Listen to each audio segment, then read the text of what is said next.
آ جاتے ہیں حسین اور کہتے ہیں بابا جان جب میرے رونے والے ہوں گے تو آپ ان کو کیا ظلم کریں گے ان کے ساتھ؟ آگے محشر کا میدان ہوگا، لوگ پیاس کی وجہ سے کیا مطلب ہوں گے، تو میں چونکہ ساتھی کوثر ہوں، جب پیاس سے کیا مطلب لوگ ہوں گے تو میں ان کو آگے کوثر سے سیراب کروں گا۔ اور اس کے بعد آتے ہوئے جناب امام حسین علیہ السلام اپنی امت کی آگوش میں بیٹھ جاتے ایسے مادر گرامی نانا جان شاہد مسجد ہے وہ شفاعت کریں گے، بابا جان ساقی کوثر ہے وہ سیراب کرائیں گے میرے رونے والے کو۔ آپ کیا کرا دیں گی، آپ کیا کریں گی؟ کہا کہ میں کیا کرتی سکتی ہوں، روزے قیامت میں اپنے بالوں کو بکھرا کے بیٹھ جاؤں گی اور کہوں گی کہ یہ میرے حسین کے اوپر گریا کرنے والے ہیں، یہ عباس کا واقع کرنے والے ہیں، یہ علی اکبر کا واقع کرنے والے ہیں، جب تک یہ جو جنت تک نہیں جائیں گے تب تک میں جنت میں نہیں داخل ہوگی۔ جزاک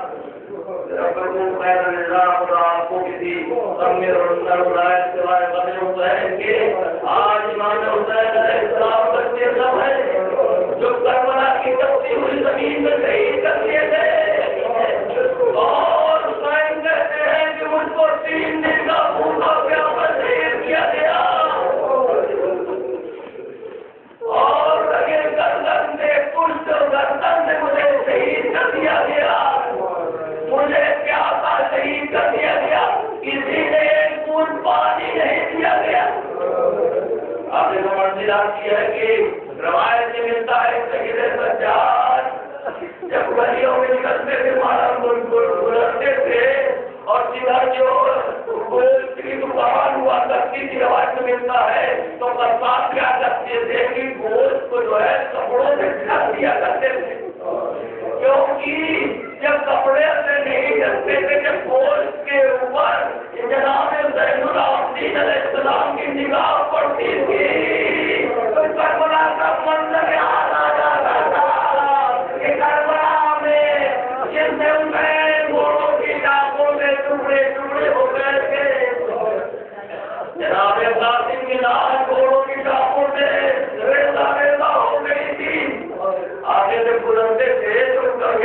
پوچھتے تھے کپتان سے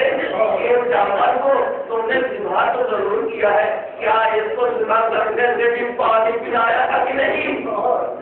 کہتے تھے کہ ہم نے بغیر پانی کے اس کو نہیں سبھا کیا تو بہنے سے سجاتی وہاں کے ہوتے تھے آئے میرا بابا ہو گئے 3 دن کا روزہ پیاسا کربلا کے میدان میں شہید کر دیا گیا، اس کو کسی نے ایک بوند پانی بھی نہ پی لیا۔ آگے وہ منزل آتی ہے تو کربلا کے میدان میں شہید کر دیے گئے، سید سجاد کے ہاتھوں میں ہتھیلی،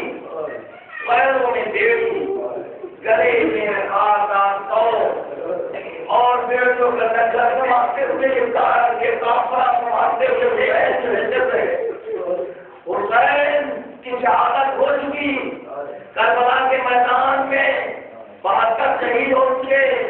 علی اکبر کے سینے پہ پرچی کا پھل لگ چکا، عباس کے شامل نہر فرات کے کنارے ختم ہو چکے، شیر خار بچہ تیر ہرملا سے نہر کر دیا گیا،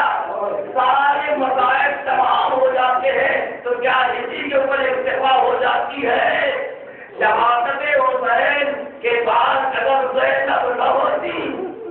اگر سکینہ نہ ہوتی، اگر یہ بیویاں نہ ہوتی تو نہ اس کو کوئی پہچاننے والا نہ تھا، نہ کوئی جاننے والا تھا، بلکہ ہر موقع پہ سید سجاد اور جناب زینب شام کی بازاروں میں جناب زینب کا قربات جو ہے یہ اعلان کر رہے ہیں۔ معلوم ہوا کہ جب جناب زینب نے کوفہ میں خطاب کیا، خطبہ ارشاد فرمایا تو کسی ایک ناقیدہ صحابی نے کہا کیا علی زندہ ہو گئے؟ کہا کہ علی نہیں ہے بلکہ علی کی بڑی بیٹی زینب ان باتیں رہی ہے سید سجاد کربلا کے میدان یعنی شاہدین کے بازار میں آتے ہیں اور تماشائیوں کا مجمع ہے. روایت میں ملتا ہے اس سال کرسی ندی بیٹھے ہوئے ہیں آگے وہ منزل آتی ہے سید سجاد سجاد یزید کے دربار میں ہے اور وہ بیٹی کو سنبھالتے ہوئے آتے ہیں. یزید مخاطب ہوتا ہے ایسے مسجد سے سب کچھ کہتا ہے لیکن ایک مرتبہ جناب زین العابدین اجازت چاہتے ہیں کہ اب میں بھی کچھ بول سکتا ہوں. آخر ان کو یزید سے کہا جاتا ہے کہ جناب سید سجاد کو جنت دے چلے جا. سید سجاد نے یعنی یزید کے دربار کا خطبہ دینا شروع کیا. انہوں نے کہا کہ جو مجھ کو پہچانتا ہے جو مجھ کو نہیں جانتا ہے جو مجھ کو نہیں پہچانتا میں جان لے کہ میں مکہ عمرہ کا بیٹا ہوں, میں رسول کا بیٹا ہوں, میں علی مرتضیٰ کا بیٹا ہوں, میں فاطمہ زہرا کا بیٹا ہوں, میں حسین زین کربلا کا بیٹا ہوں, میں حسن مصطفیٰ کا بیٹا ہوں, میں اس کا بیٹا ہوں جس کے اوپر آیت نازل ہوئی, جس میں اس کا بیٹا ہوں جس کے لیے مباہلہ کرایا گیا. آخر وہ منزل آتی ہے سید سجاد کے خطبے سے یزید کے دربار میں ایک تہلکہ بن گیا. یزید نے کیا کہا کہ اذان کہو. جب اذان کہا اللہ اکبر اشہد لا الہ الا اللہ اشہد ان محمد رسول اللہ, جب محمد رسول اللہ کا نام آیا تو سید سجاد نے کہا اے مؤذن ٹھہر جا.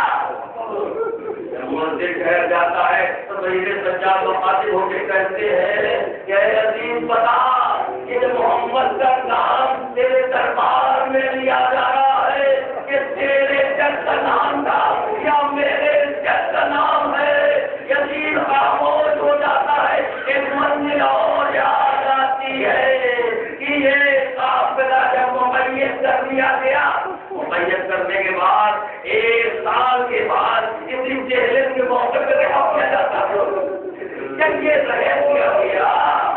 تو جناب سید سجاد کو بلایا گیا, ان کی بیڑیاں کاٹ دی گئی اور گلے سے ہٹا دیے گئے, ساری چیزوں کو ہٹا دیا جاتا ہے, آزاد کر دیا جاتا ہے. اس کے بعد یہ کہتا ہے اے سید سجاد تمہاری تربیت چاہے مدینے چلے جاؤ, تمہاری تربیت چاہے کربلا چلے جاؤ, تمہارا کی دن آزاد ہو چکے. جناب سید سجاد نے کہا کہ میں بغیر اپنے پوری کے مشورے کے بغیر میں کوئی بھی فیصلہ نہیں کر سکتا. روایت سے ملتا ہے سید سجاد جو ہے اپنے پوری اماں کے پاس گئے, کہا کہ آج سے آزاد کر دیے گئے ہیں, بیڑیاں کاٹ دی گئی ہے, سارے مسائل ختم ہو چکے ہیں. یزید نے کہا کہ چاہے تم کربلا چلے جاؤ چاہے مدینے چلے جاؤ, لیکن جناب زینب نے کہا کہ جب سے میرا بھیا حسین شہید کر دیا گیا تب سے میں اپنے بھیا کے اوپر ماتم نہیں کر سکی, رو نہیں سکی. آخر کیوں نہیں رو سکی, کیوں نہیں رو سکی, کیونکہ جب جناب زینب رونا چاہتی تھی, جب جناب سکینہ رونا چاہتی تھی, تعالیٰ لیے ہوئے کھڑا رہتا تھا. جب کوئی بچہ روتا تھا وہ تبلیغ کیا کرتا تھا. رونے کے اوپر بھی پابندی تھی. آخر منزل آتی ہے کہ جناب زینب نے ایک پیغام کہلوایا کہ جا کے یتیم سے کہہ دو کہ شام میں جو ہے ایک مکان خالی کروا دے اور اس میں جو ہے ہم اپنے بھیا حسین کا کریا کرنا چاہتے ہیں, اپنے شہدا کا ماتم کرنا چاہتے ہیں. روایت میں ملتا ہے کہ شام میں ایک مکان خالی کرایا گیا اور تمام شام کی عورتوں کو دعوت دی گئی کہ آج مجلس ہے. تو معلوم ہوا کہ مسجد شام سے برپا ہوئی بڑی مجلس اور جناب زینب مجلس پڑھنے والی تھی, غم منانے والی تھی, رتبہ دینے والی تھی. اور روایت میں ملتا ہے کہ جب مسجد برپا ہوئی شہادت کربلا کا ذکر ہونے لگا, ایک منزل وہ آتی ہے کہ جناب زینب نے یہ پیغام کہلوایا کہ میرے شہدا کے سروں کو بھیج دے. جب ایک ایک سر آنے لگے